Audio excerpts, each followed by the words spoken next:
Hello, this is Dr. Grande. Today's question is, can I analyze the case of Brenda Bratschi? Just a reminder, I'm not diagnosing anybody in this video, only speculating about what could be happening in a situation like this. If you enjoyed this video, please like it, subscribe to my channel, and consider supporting me on Patreon. I'll put the link to Patreon in the description for this video. First, I'll look at the background of this case, move to the timeline of the crime, then offer my analysis. Brenda Bratschi was born on November 21, 1963, and raised in Grande, South Carolina. This is a small town 20 minutes south of Florence. Brenda grew up on a family farm where she learned how to hunt and fish. By the mid-1980s, Brenda had been married twice and had a son and a daughter. Brenda had various jobs, including working on a hog farm, hanging drywall, painting houses, and working as a bartender. People who knew Brenda described her as extremely masculine, more so than men who lived in the area. She kept her hair short, never wore makeup, and routinely dressed in camouflage clothing, the kind of attire used in hunting. One acquaintance said that Brenda had a hard look about her.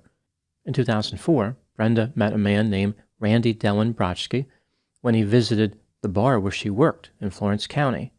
Randy had been born on October 1, 1950, so he was 13 years older than Brenda.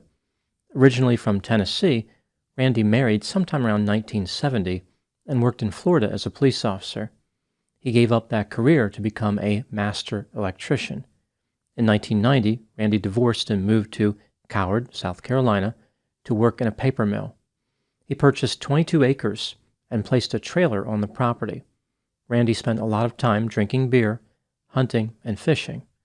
Perhaps due to their common interest in the outdoors, Randy and Brenda were highly attracted to one another. They started dating right away, and within 3 months, they married. Brenda lived with Randy in his trailer. The couple would frequently hunt and fish together in the area. Now moving to the timeline of the crime. On October 21, 2004, Brenda called 911 from her vehicle and said that her husband Randy had tried to kill her. According to her, Randy had approached her with a garden hoe in his hand. Acting in self-defense, she used a wooden tire thumper and beat him. A tire thumper is a tool typically carried by truck drivers. By striking a tire with the tool and listening to the sound, a driver can determine if the tire has low air pressure. The tool was not designed for checking the air pressure in a person's head, but some people do carry them for self-defense. A few minutes after Brenda supplied her story to the police, Randy also called 911. He told the operator that his wife was trying to kill him. He didn't know what happened, but she just kept hitting him. Randy explained how he had retrieved a firearm and was planning on shooting Brenda if she entered his trailer. He said, quote, "If she comes in, I'm going to kill her. I'm going to have to help myself. I'm afraid of her," unquote. Randy was transported to a nearby hospital where he was treated for severe injuries, including a skull fracture. In the hospital, Randy supplied a detailed account of what happened. He said that when he finished work that day, he went to pick up a prescription, but his debit card was declined. Upon further investigation, he learned his checking account was empty. Believing that Brenda could help him straighten out the situation with the credit union, he went home and picked her up. As they were driving to the credit union, Brenda complained of stomach pain and asked Randy to return to the trailer.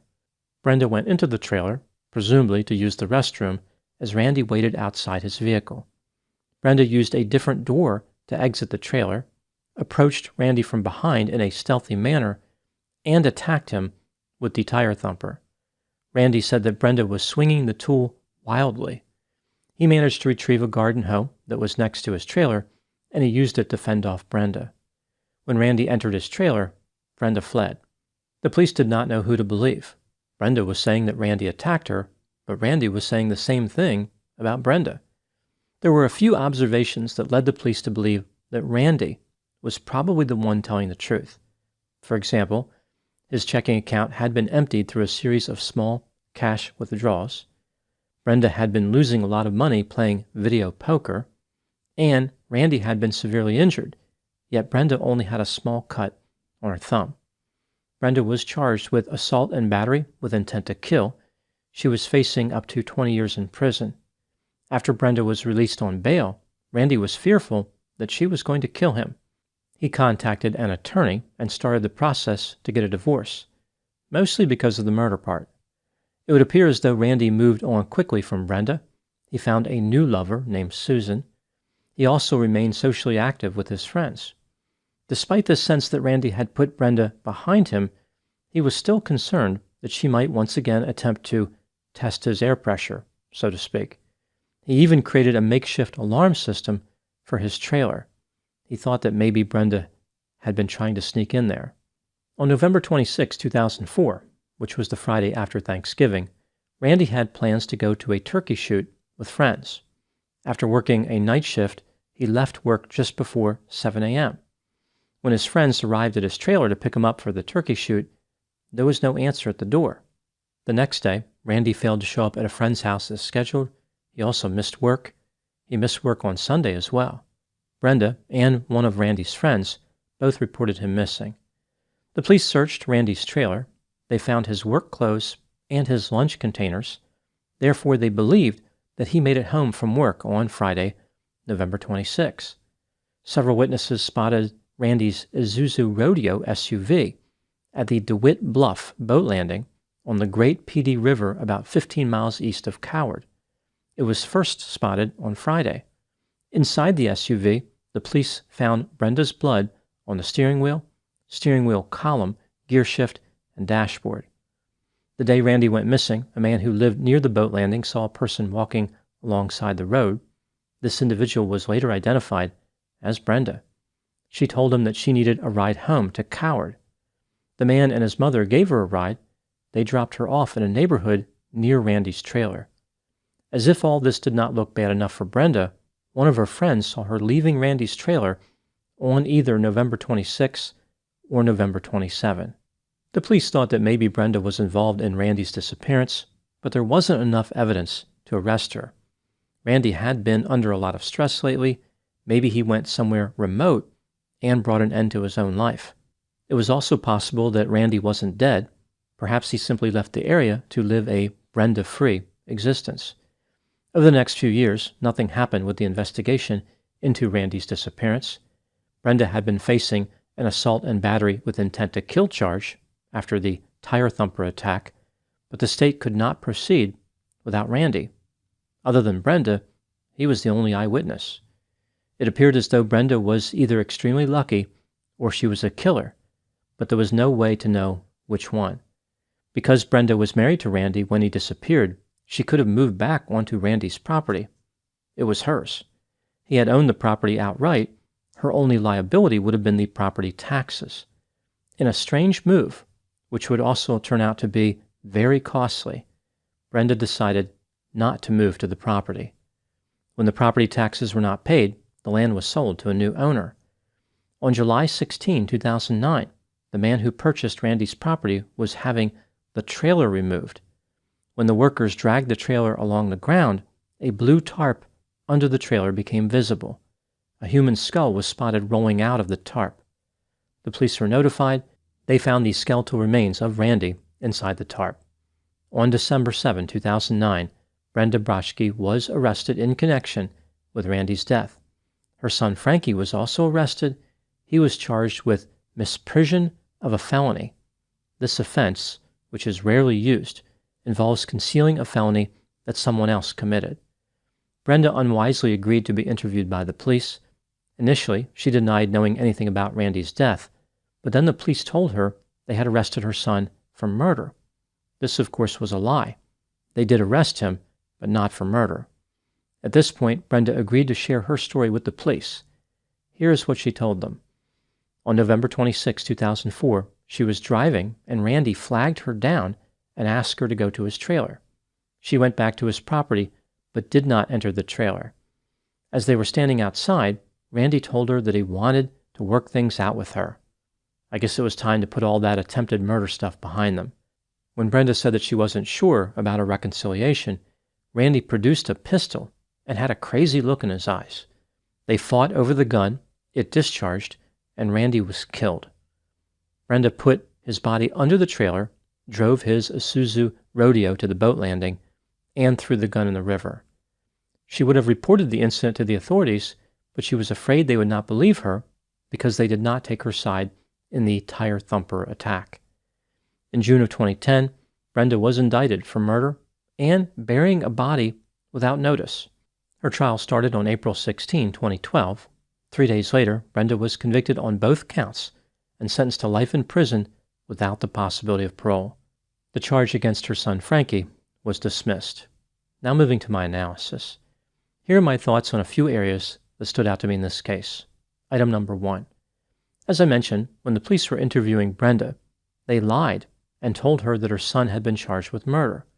This was clearly a threat designed to put undue pressure on Brenda to confess. The judge ruled that Brenda's statement was inadmissible, which was the correct decision. This wasn't the only time that the incompetence of the police jeopardized this case. They also missed Randy's body under the trailer. Not long after he went missing, they searched his property. The police claimed that they looked under the trailer but did not see anything. They did not smell anything out of the ordinary either, and cadaver dogs did not alert to anything. It's unbelievable that the police would not physically search under the trailer for Randy's body. His body was there the entire time. Item number 2. Even when excluding the statement that Brenda made to the police, the evidence of her guilt was compelling. For example, she was facing charges for assault and battery with intent to kill. She had allegedly taken money from Randy's bank account. She left his SUV at a boat landing on the day he went missing. Around the same time, Brenda was spotted at his trailer. She was later charged with other offenses related to taking money, which were unrelated to Randy. When Brenda's statement to the police was ruled inadmissible, she was highly confident that she would be found not guilty. During the course of the trial, however, Brenda wasn't feeling quite as optimistic. When the jury was deliberating, her defense attorneys approached the state and suggested a plea deal. Brenda was willing to spend 25 years in prison. The state took the plea deal to Randy's family members, but they rejected it. They really wanted Brenda to be in prison for life. Ultimately, she was convicted and received a life sentence. It's not all bad news for Brenda. She was eager to serve 25 years. Now she will get those 25 years and more. Item number 3. What do I think happened in this case? This is just a theory, my opinion. This case is straightforward. Brenda tried to kill Randy because she had been stealing money from him and gambling it away. When she failed to kill him, she was released on bond. On November 26, 2004, Brenda waited for Randy in his trailer while he was at work. When he came home from work, she killed him using a firearm and placed his body under the trailer. One of the most amazing elements of this case is how Brenda never returned to Randy's property. It just doesn't make any sense at all. She had escaped justice. No one knew where Randy was. Brenda had achieved her objective. Now she had all the time in the world to make sure she remained free. Brenda had 2 options. 1, return to the property, live there, and pay the property taxes. This way she could leave Randy's body under the trailer. 2, destroy his body completely or move it someplace where it would never be found by anyone. If she was worried about the police spying on the trailer from a distance, she could have cut a hole in the trailer floor and retrieved the remains without ever going outside. Brenda was caught due to her low conscientiousness. The same impulsive, irresponsible, and reckless nature that led to her gambling and committing murder led to her getting convicted. Now moving to my final thoughts. The case of Brenda Bratschi can be summarized in this way. A manly maiden, married to a meek maintenance man, meddled with their meager means, making the man mistrustful.